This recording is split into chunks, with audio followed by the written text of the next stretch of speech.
నమస్కారం, welcome to 108 news Telugu. నా పేరు గౌరీ. ముందుగా బులెటిన్ లో హెడ్లైన్స్. రాజధాని అమరావతిలో నిర్మాణాలపై రాష్ట్ర ప్రభుత్వం కీలక నిర్ణయం. రాష్ట్రంలో ఎప్పుడైనా ఏమైనా జరగచ్చు. బీజేపీ నేత మహేశ్వర్ రెడ్డి కీలక వ్యాఖ్యలు. కాళ్లకు దండం పెట్టే సంస్కృతి వీడాలి, సీఎం చంద్రబాబు. కేయూలో విద్యార్థుల ఆందోళన, రిజిస్ట్రార్తో వాగ్వాదం. భాగ్యనగరంలో బోనాల సందడి షురు. మహంకాళి ఆలయం వద్ద అధికారులతో కలిసి పర్యటించిన ఎమ్మెల్యే తలసాని శ్రీనివాస్. రాజధానిలో నిర్మాణాలపై రాష్ట్ర ప్రభుత్వం కీలక నిర్ణయం తీసుకుంది. ప్రస్తుతం ఉన్న నిర్మాణాల పటిష్టతపై అధ్యయనం చేయాలని ఆదేశించింది. ఏఐఎస్లు, ఎన్జీఓల సముదాయాలు, సచివాలయాల ఐకానిక్ టవర్లు, అసెంబ్లీ భవనాల బేస్మెంట్లపై అధ్యయనం చేయనున్నారు. రాజధాని నిర్మాణాల స్థితిగతులపై శుక్రవారం సాయంత్రం మంత్రి నారాయణ అధికారులతో సమీక్షించారు. కట్టడాల పటిష్టత నిర్ధారణ బాధ్యతలు ఐఐటి చెన్నైకి అప్పగించాలని నిర్ణయించారు. ఈ మేరకు ఐఐటి చెన్నై, ఐఐటి హైదరాబాద్ సంస్థలకు ప్రభుత్వం లేఖలు రాయనుంది.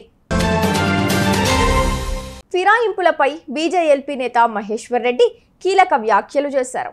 బీఆర్ఎస్ ఎమ్మెల్యేలను బెదిరించి కాంగ్రెస్లో చేర్చుకుంటున్నారని ఆరోపించారు. కాంగ్రెస్లో చేరుతున్న ఎమ్మెల్యేలు అక్కడ ఉండలేరని ఎమ్మెల్యే మహేశ్వర్ రెడ్డి అన్నారు. హైదరాబాద్లో నిర్వహించిన బీజేపీ సమావేశంలో మీడియాతో మాట్లాడుతూ కొన్ని కీలక కామెంట్స్ చేశారు. చాలా మంది బీఆర్ఎస్ ఎమ్మెల్యేలు బీజేపీతోనూ టచ్లో ఉన్నారని, అయితే రాజీనామా చేసి రావాలని షరతు ఉండటంతో వెనకడుగు వేస్తున్నారేమో అన్నారు. రాజీనామా కండిషన్ లేకపోతే బీఆర్ఎస్ ఎమ్మెల్యేలంతా బీజేపీలోకి వస్తారని ధీమా వ్యక్తం చేశారు. రాష్ట్రంలో ఎప్పుడైనా ఏమైనా జరగచ్చు అంటూ రాజకీయ ఉత్కంఠకు తెరలేపారు. కాళ్లకు దండం పెట్టే సంస్కృతి వీడాలని సీఎం చంద్రబాబు తెలిపారు. తెదేపా కేంద్ర కార్యాలయం ఎన్టీఆర్ భవన్లో చంద్రబాబు మీడియాతో చిట్చాట్ చేశారు. ఎవరైనా నా కాళ్లకు దండం పెడితే వారి కాళ్లకు నేను దండం పెడతా. ఇవాల్టి నుంచి నా కాళ్లకు దండం పెట్టే విధానానికి ఫుల్ స్టాప్ పెడుతున్నా. తల్లిదండ్రులు భగవంతుడి కాళ్లకు దండం పెట్టాలి, నాయకులకు కాదు. నాయకుల కాళ్లకు దండం పెట్టి ఎవరూ తమ గౌరవాన్ని తగ్గించుకోవద్దు. నాయకుల కాళ్లకు ప్రజలు, పార్టీ శ్రేణులు దండం పెట్టొద్దనే సంస్కృతి నా నుంచే ప్రారంభిస్తున్నా అని సీఎం చంద్రబాబు తెలిపారు. అనంతరం ప్రజలు, కార్యకర్తల నుంచి వినతులు స్వీకరించారు. హాస్టల్లోని ఓ గదిలో పైకప్పు పెచ్చులు ఊడిపడిన ఘటనపై కాకతీయ విశ్వవిద్యాలయంలో విద్యార్థులు ఆందోళన చేపట్టారు. కేయూలోని రాణి రుద్రమ హాస్టల్ శనివారం రిజిస్ట్రార్ మల్లారెడ్డి పరిశీలించారు. దీంతో విద్యార్థులు ఆయన్ను అడ్డుకున్నారు. హాస్టళ్లను ఎవరూ పట్టించుకోవడం లేదని ఆగ్రహం వ్యక్తం చేశారు. రిజిస్ట్రార్ గో బ్యాక్ అంటూ నినాదాలు చేశారు. కేయూ రిజిస్ట్రార్తో వాగ్వాదానికి దిగారు. శుక్రవారం కేయూ వసతి గృహంలోని ఓ గదిలో పైకప్పు పెచ్చులు ఊడిపడ్డాయి. ఆ సమయంలో విద్యార్థులు లేకపోవడంతో ప్రమాదం తప్పింది. భాగ్యనగరంలో బోనాల సందడి షురూ అయింది. గోల్కొండ అమ్మవారికి బోనం ఎత్తడంతో ఉత్సవాలు మొదలయ్యాయి. అలాగే ఈ నెల 21న సికింద్రాబాద్, ఉజ్జయిని మహంకాళి బోనాల ఉత్సవాలు జరగనున్నాయి. ఈ క్రమంలో ఎమ్మెల్యే తలసాని శ్రీనివాస్ యాదవ్ శనివారం సికింద్రాబాద్లో పర్యటించారు. మహంకాళి ఆలయం వద్ద అధికారులతో కలిసి పర్యటించిన ఎమ్మెల్యే అక్కడి ఏర్పాట్లను పరిశీలించారు. ఈ నెల 21 సికింద్రాబాద్ మహంకాళి అమ్మవారి బోనాలు, 22న రంగ భవిష్యవాణి జరగనుందని తెలిపారు.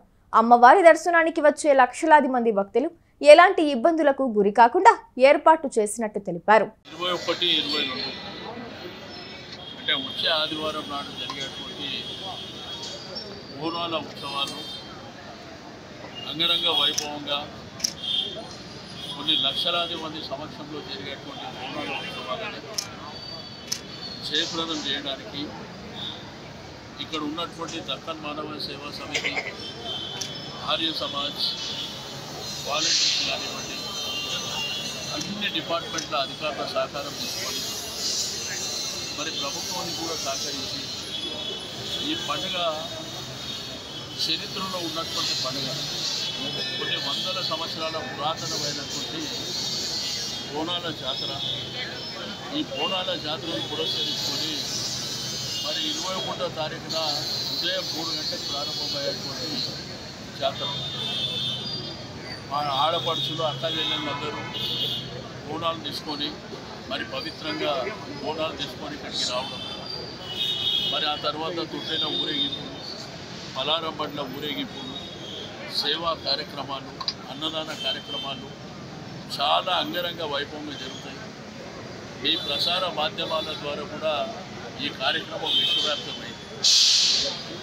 మరి గతంలో మీకు అందరికీ తెలుసు, కేసీఆర్ గారి ప్రభుత్వంలో రాష్ట్ర పండుగ అనౌన్స్ అయిన తర్వాత ఈ పండుగకు చాలా దేశవ్యాప్తంగా కూడా మరి బ్రహ్మాండంగా పేరు రావడమే కాకుండా లక్షలాది మంది ఈ యొక్క జాతరను వీక్షించే వాళ్ళు ఉంటారు. కాబట్టి రెండోది వచ్చే లక్షలాది మంది భక్తులకు కూడా ఎటువంటి అసౌకర్యం కలగకుండా అమ్మవారి దర్శన భాగ్యం చేసుకోవడం, దీంట్లో బ్యారికేడింగ్, మరి అదేవిధంగా ఎండోన్మెంట్ కానీ, వచ్చే వాళ్లకు మంచినీళ్ళు ఫ్రీగా మంచినీళ్ళు ఇచ్చేటువంటి కార్యక్రమాలు కానీ, ల్యాండ్ ఆర్డర్ కూడా మరి పటిష్టంగా ఎటువంటి మరి చిన్న చిన్న ఇబ్బందులు కూడా ఆస్కారం లేకుండా అధికారులు కూడా బ్రహ్మాండంగా ఈ కార్యక్రమాన్ని కోఆర్డినేషన్ చేసుకోవడం. నేను అందరికీ కూడా మనస్ఫూర్తిగా అభినందనలు తెలియజేస్తూ ఉన్నాను. అందరం కలిసి ఈ పండుగని జయప్రదం చేసుకోవాలి. మండే నాడు కూడా మరి రంగం కార్యక్రమం కానివ్వండి, భవిష్యవాణి, ఆ తర్వాత అబ్బారి ఊరేగింపు కూడా జరుగుతుంది. మరి మండే రాత్రితో ఈ కార్యక్రమం ముగుస్తుంది. కాబట్టి అందరూ కూడా రాజకీయాలకు అతీతంగా మరి ఈ ప్రాంతంలో ఉండేటువంటి ప్రతి ఒక్కరు కూడా ఒక సేవా దృక్పథంతో ఈ సేవా కార్యక్రమాలలో భాగస్వామ్యం చేసుకొని. చూసారుగా, ఇవి ఇవాల్టి బులెటిన్ అప్డేట్స్. మరో బులెటిన్తో మళ్ళీ మీ ముందుకు వస్తాను. అంతవరకు కీప్ వాచింగ్ 108 న్యూస్ తెలుగు.